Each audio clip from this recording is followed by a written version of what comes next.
It's 2020, so why not the Galaxy S20 rather than the S11, which is really what it is, a continued iteration from the decent S7, S8 and S9, S9 Plus, and the slightly compromised S10. In essence, the S20 retains the ultrasonic in-screen fingerprint sensor. Wait, there it goes, that I was never keen on with the S10. It fiddles with the camera system, as Samsung does every year, gets rid of the 3.5mm audio jack, boo, and also gets rid of the heart rate and blood oxygen sensors. On the one hand, I'm shocked, having been a big audio jack proponent for years, and I thought Samsung was on my side here. On the other, having heard superlative audio from the best Type-C driven external DACs like this high-dis one, and also having got used to good Bluetooth audio, I use these Rockjaw T5 conjoined set. Even I don't miss a jack too much in 2020, so I'm going to stay open-minded. What about the Heart and O2 sensors modelled here on the S9 Plus? Well, I did use them on the S9, Note 9 and S10. I really did. Though did I actually benefit from knowing my stats? Did my life improve in any measurable way by measuring my heart and O2? Probably not that much. You'd have to be a fitness fanatic to need these, and then wouldn't you already have a fitness watch of some kind, which is much more convenient. In the hand, the Galaxy S20 is a typical Galaxy S series, though with less pronounced curves on the screen edges, which is a good thing. Though as you and I always keep Samsungs in TPU cases like this, it makes little difference in reality. This, by the way, is the superb Olixar carbon fibre at £13. And as usual, there's a larger sister device, the S20 Plus, and just as with 2019's S10 range, the smaller model here has similar internals and imaging to the larger device. Back in 2018, I had to choose and went for the larger S9 Plus because I wanted the telephoto lens. Here you can just choose the overall size, the form factor in the hand, which is good. There is, of course, a third variant, the S20 Ultra, with crazily high spec, though somewhat quirky, in terms of autofocus and depth of field imaging. It's also super expensive and large and heavy, almost prohibitively so. But in any case, I'm going to leave this for a separate video in the near future. I have a review sample hopefully coming from somewhere. In the meantime, with no performance or imaging compromises, I put down my own money for the standard S20 here. A not dissimilar feel to my beloved iPhone 11 Pro in the hand. It fits beautifully, largely usable as such, one-handed, and in this case the price is well acceptable, £800 in the UK all in. The S20 Plus, for comparison, is £1,000 here, and let's not mention the Ultra. If you have to ask, then you can't afford it. There is also 5G variants of the S20, but how appropriate these are to you will depend on where you live and in which country. I reckon that 4G is quite fast enough, that 5G rollouts are still very early, and my gut feel is that I get better battery life without 5G circuits wasting battery and hunting for signal. But your mileage will vary, as they say. The standard S series has been growing slightly, with the S20 here now half a centimetre longer than the old S9, for example, and with a 6.2-inch diagonal display compared to 5.8. So all good, and the dynamic AMOLED display here is right up to Samsung's usual excellent standard. Visible in all light conditions and with stunning colour depth and accuracy. It really is. The selfie cutout has moved into the centre, which I prefer compared to the S10's corner arrangement. Inside, most of us get an Exynos 990, though USA users get a Snapdragon 865 to work with those rather peculiar American cell bands. Plus 8GB of RAM, which is the sweet spot for a flagship in 2020, I reckon. Up top, there's an earpiece speaker, which is ostensibly the same component as the S10, with the combined main speaker firing at the bottom. And if you turn on Dolby Atmos as well, then the stereo and fidelity are pretty good for a phone.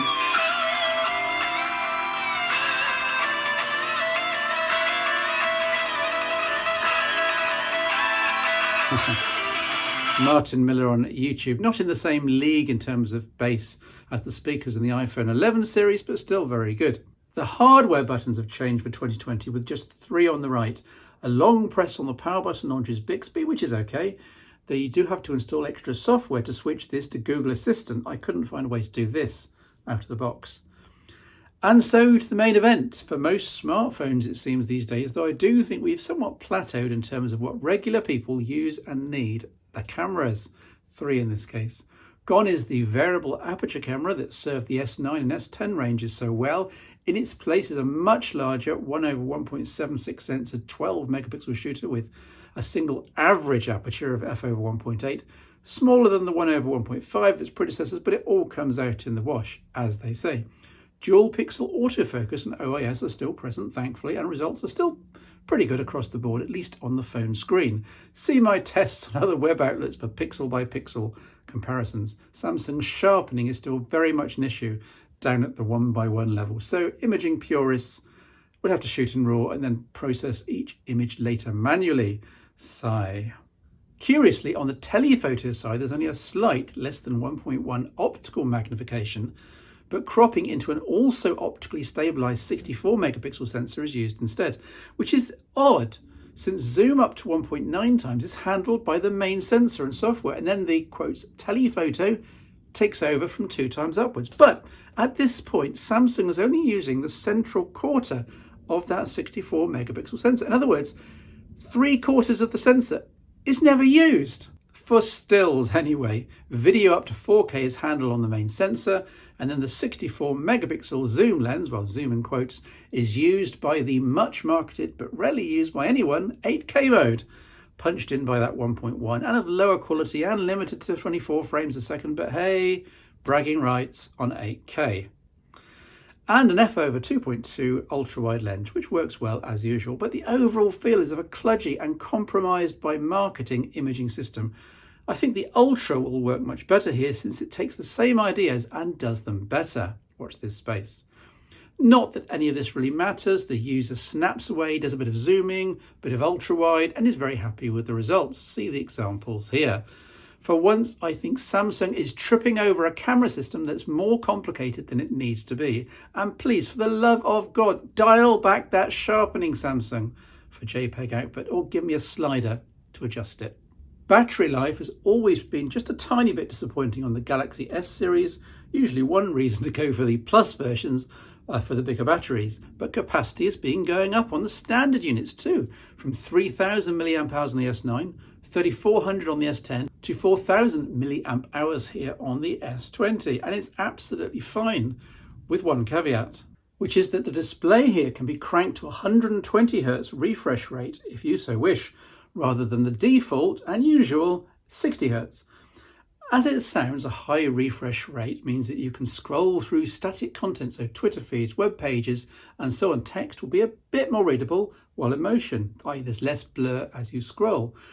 But how much of this you can see depends on how young your eyes are. In my 50s, I'm absolutely okay with 60 Hz. There we are. But I can understand 20-something YouTubers raving over the faster refresh, but options, eh? Samsung's default across the board is 1080p at 60 Hz, and this is perfect for the majority. You can go to 1440p, but not if you also want 120 Hz, possibly for technical reasons, but also because you absolutely cane your battery, I suspect. Both the extra refresh speed and resolution are nice, but I do think most people would rather have a couple of extra hours of screen on time per day from their battery than see slightly more pixels slightly more clearly when in motion. Battery charging is upgraded too to USB Power Delivery 3 specs and varying voltages with a supplied 24-watt mains charger, plus there's the same 15-watt wireless charging and reverse wireless charging as on the S10 range, plus all the usual Samsung extras. This is Android 10 with Samsung's One UI 2 on top, and you'll be familiar with it. I love the optional navigation gestures that mimic the Pixels and the iPhones. Learn these and you're good to go across numerous smartphones in your family now. You get the usual Samsung application loadout, including Gallery, Samsung Music, Samsung Browser, Samsung Calendar, etc. But in fairness, most of these are arguably better than the Google alternatives. In any case, this is Android, and 30 minutes fiddling when you get the phone will see your home screens and set up back as you like them. And here, again as usual, is full IP68 waterproofing, this time with Gorilla Glass 6, front and back, though you still need a case. I'm just saying it could be plastic. Before summing up, I have to mention the in-screen fingerprint sensor, ultrasonic. It didn't work. Let's try again. There we are. Because it's a showstopper for most people out of the box. It's just terrible, being slow to work over a second and unreliable, less than 50% in my first few days with the S20. The thing is, it's fixable in about 30 seconds if users know what to do. It would be nice if Samsung were to tell them, but we all know that's not going to happen. First, there's a somewhat hidden setting buried called touch sensitivity. There we are, down the bottom, touch sensitivity. Turn this on to get the ultrasonic sensor to kind of reach out further from the glass into your thumb's print. Secondly, there's a factory fitted screen protector, and this needs to come off. It's beautifully fitting and seems almost heretical to peel off, but it's needed for the in-screen fingerprint sensor to work properly. With that setting off as by default and with the screen protector on, i.e. out of the box, every single time you pick the S20 up, even if it works, you have to brace yourself to wait a second, press and wait. Press and wait. It's a psychological factor perhaps, but it's one that really wound me up, which is why I was only so glad to mitigate it. At the end of the day, for a flagship phone, this ultrasonic finger tech just isn't really good enough, especially when phones 1/5 the price, I'm thinking Moto G series here, have capacitive sensors that are much quicker and more reliable. Look, back to the drawing board, Samsung. For your S series flagship, surely it's time, to bring in a 3D scanning Face ID system, such as on the iPhones and Google Pixel 4 series that works so well. Anyway, as someone who owns and still loves a Galaxy S9 Plus, who used an S10 for a while and a Note 9 for 4 months, the S20 is underwhelming. It's very much an iteration on what came before, and it comes at the cost of numerous omissions. Compared to the S9 and Note 9 series, you're missing that much-loved audio jack, you're missing capacitive fingerprint scanning, you're missing heart and blood sensors, you're missing iris scanning. Compared to the S10, you're missing that headphone jack and you're missing a real telephoto camera. Are the undoubted improvements in battery, screen size and refresh rate all worth it, including the acquisition cost? If you already have a Galaxy S9 or above, then no, just save your money. Your existing smartphone will still serve you well for a couple of years and still has 2 years of quarterly, at bare minimum, security updates. Samsung, this is on balance going back. I'll be back to look at the S30 next year in 2021. Maybe that will finally be my S9 Plus replacement.